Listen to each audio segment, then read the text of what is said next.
Welcome to Salon Talks. I'm Mary Elizabeth Williams, and this is Gillian Jacobs. You know her from a million things, of course, her iconic role as Britta on Community. Everyone has to mention that first. Absolutely, I understand. But also Girls, Fear Street trilogy, the series Love, the incredible series Love, so many film roles, podcaster, a director, so many things. Yes. You're a busy, busy lady. I like this intro. It's amazing. Good about myself. You should be. Like when you reel off your accomplishments, Gillian, it's a pretty good. She went to Juilliard. Yes. We can talk about that too. But now what I want to talk to you about is this incredible, beautiful new Netflix limited series called Transatlantic. You're one of the stars. This show, Gillian, based on real characters, Yes. real events that a lot of us don't know. I did not know any of this story at all.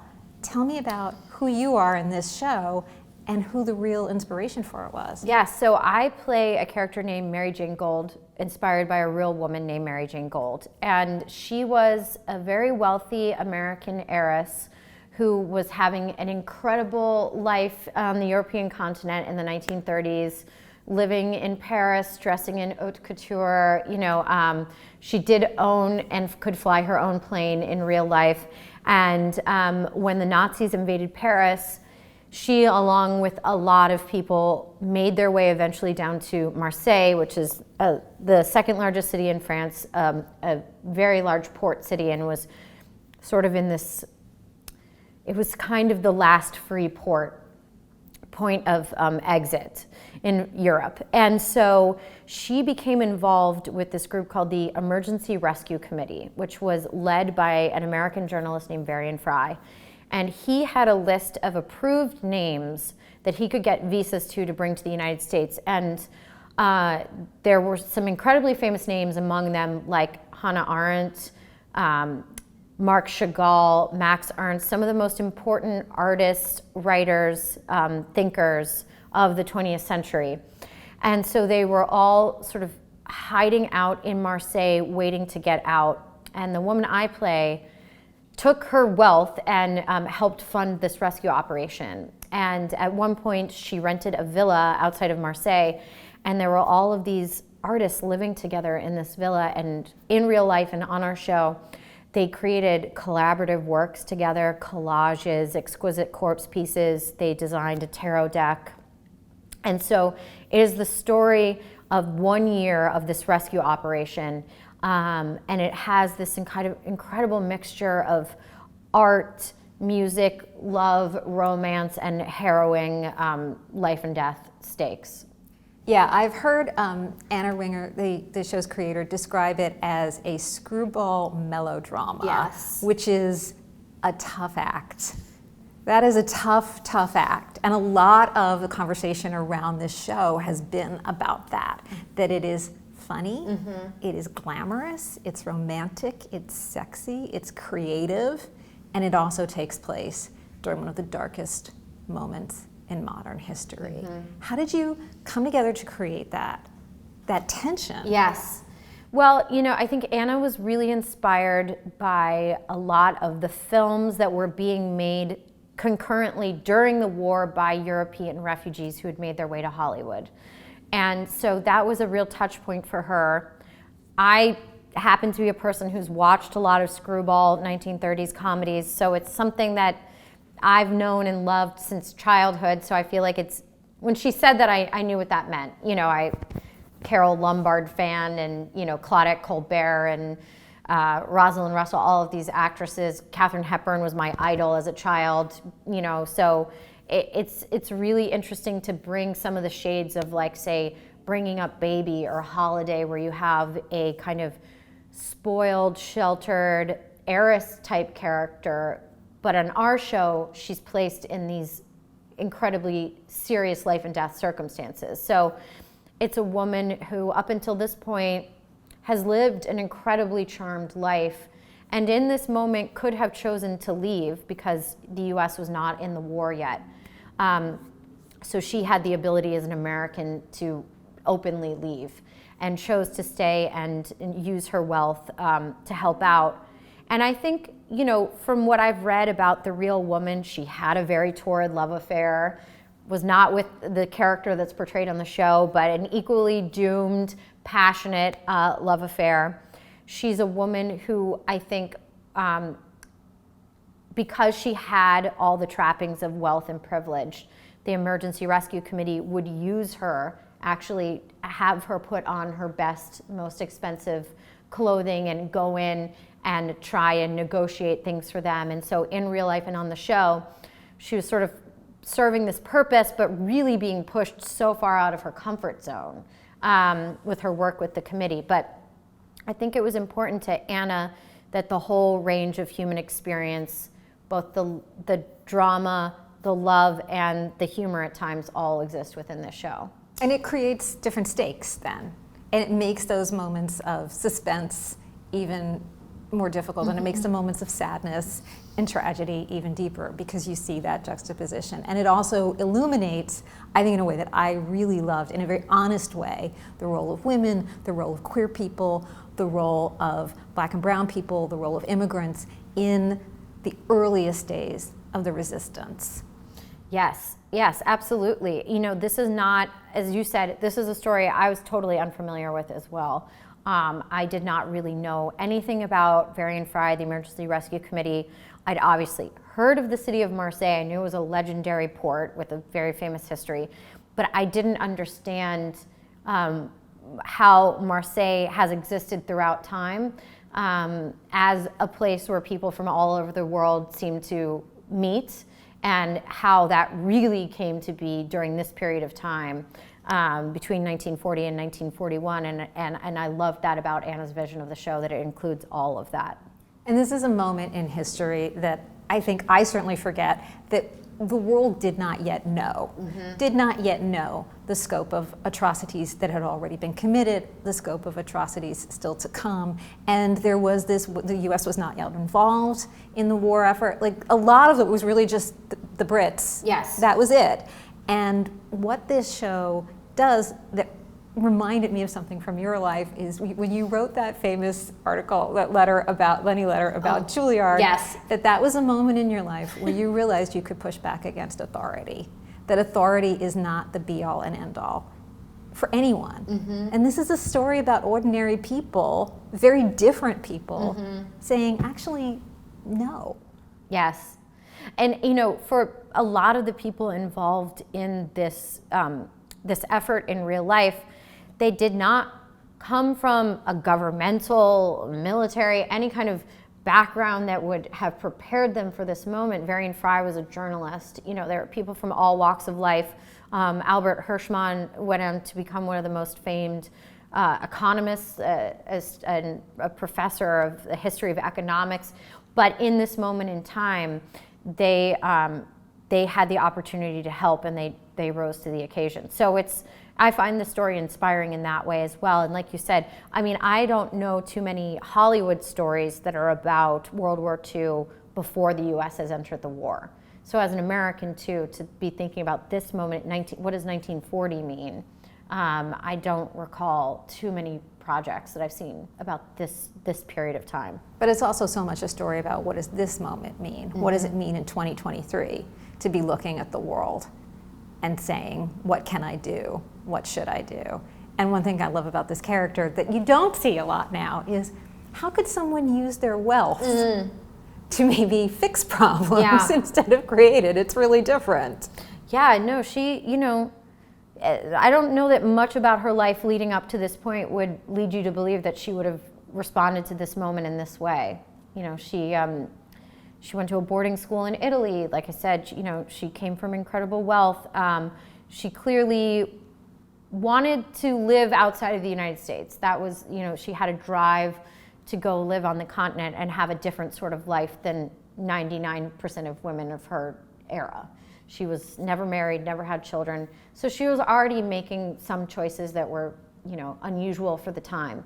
But I think that's, her wealth afforded her the opportunity, the ability to do a lot of the things that she was doing with her life. But yeah, there's not a lot about her life leading up to this point that would make you believe that she would respond to this moment in this way. And it seems like you have an interest in women from history. Yes, I do. Who have done interesting things as a director, as a podcaster. Tell me about, is this something that you're always looking for in your career, ways of telling these women's stories that we haven't heard before? Yeah, I think it, probably stems from childhood. I always liked history. Like I said, I was the kid watching Katharine Hepburn movies as a young child.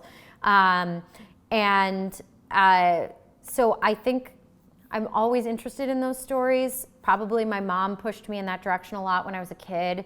I had a lot of Greta Garbo biographies. I don't know, it's kind of odd, and now as an adult, I have this kind of interesting ability because of just being, broadly documentarian, actress, sometimes writer, amateur reporter, the ability to continue telling stories. And yes, I'm drawn time and time again to stories of women who are achieving things in industries that you would not think that they would be participating in eras long before people remember women were actually involved in these industries, whether it's Hollywood, silent film era of Hollywood with female writers and directors and producers, or the computing industry.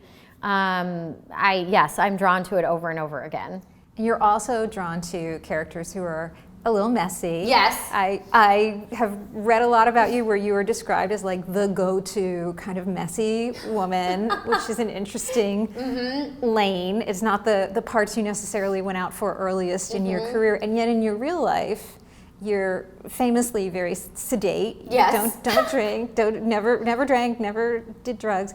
Is acting for you an outlet for that side that maybe you get to play out this? I think acting is a very safe way for me to misbehave without consequence. It's safe. It's probably in the ways in which kids with make-believe play test out boundaries and things like that. I think probably for me, because as you said, I'm very sedate in real life.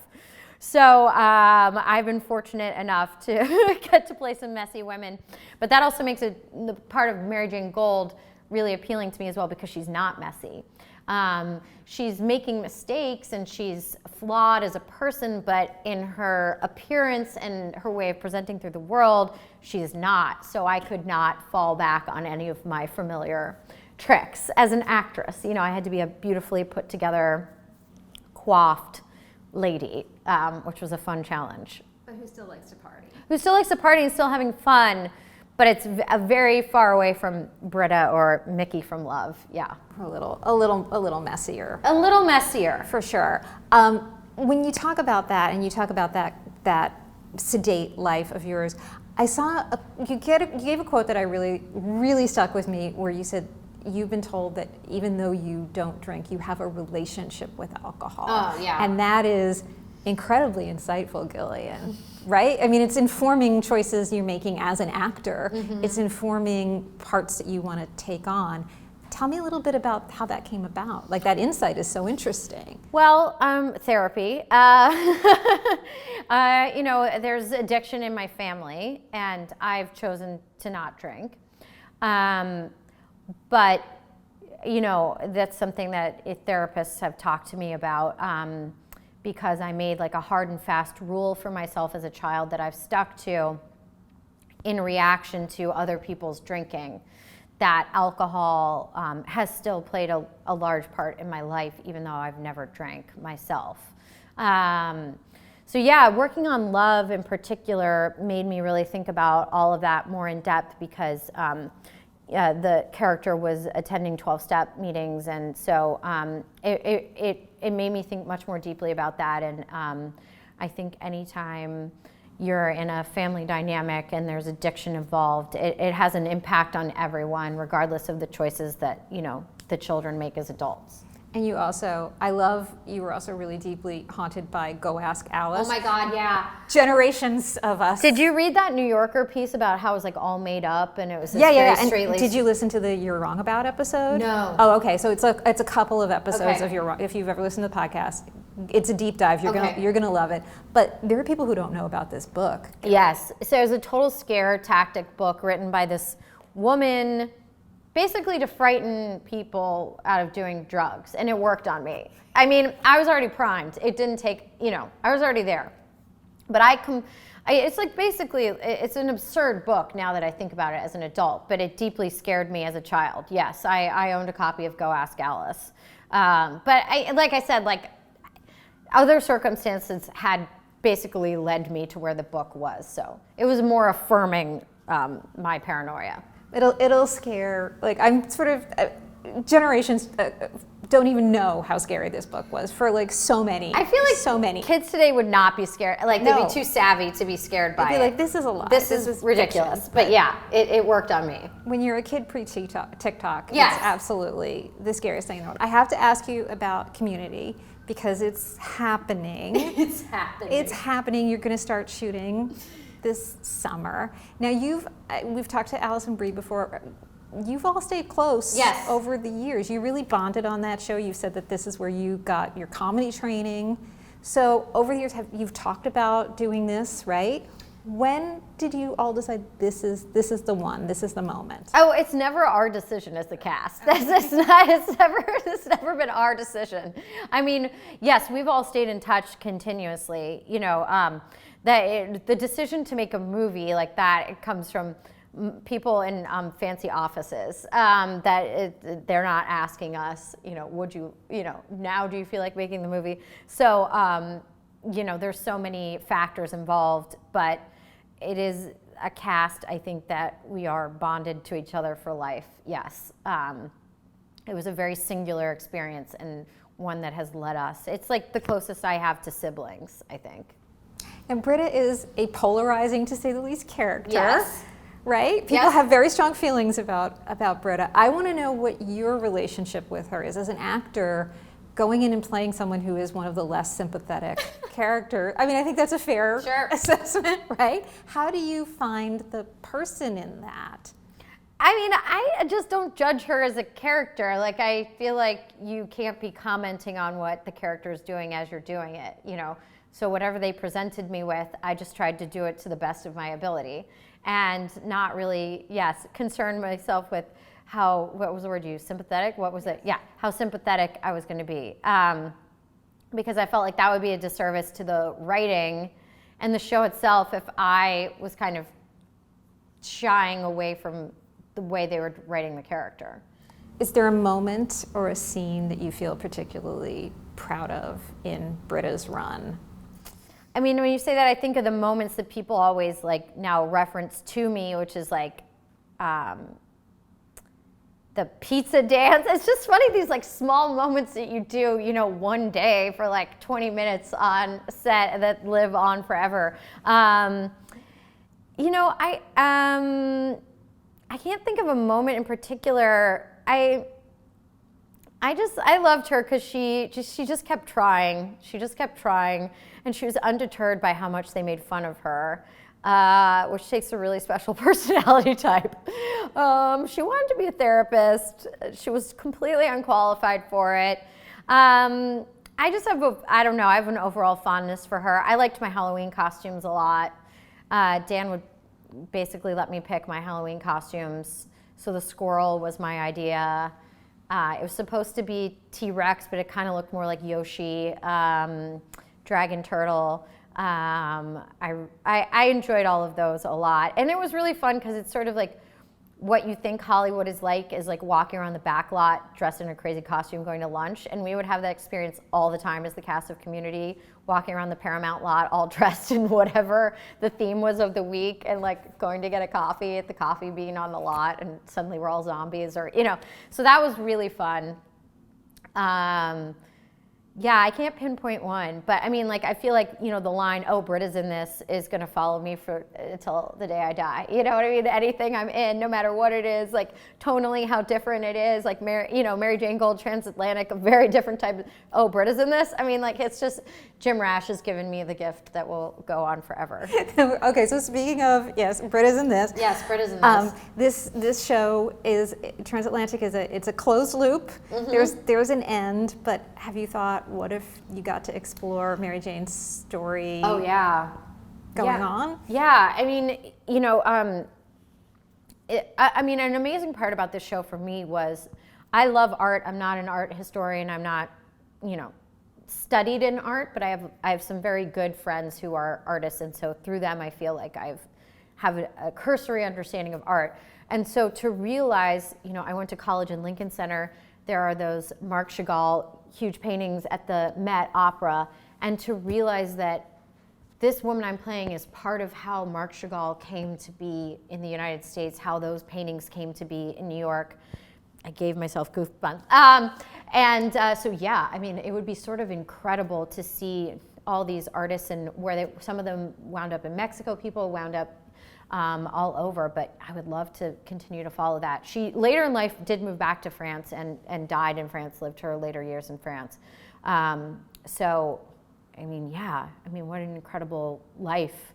And Varian Fry's life post this moment was a very hard and tragic, there's more story there.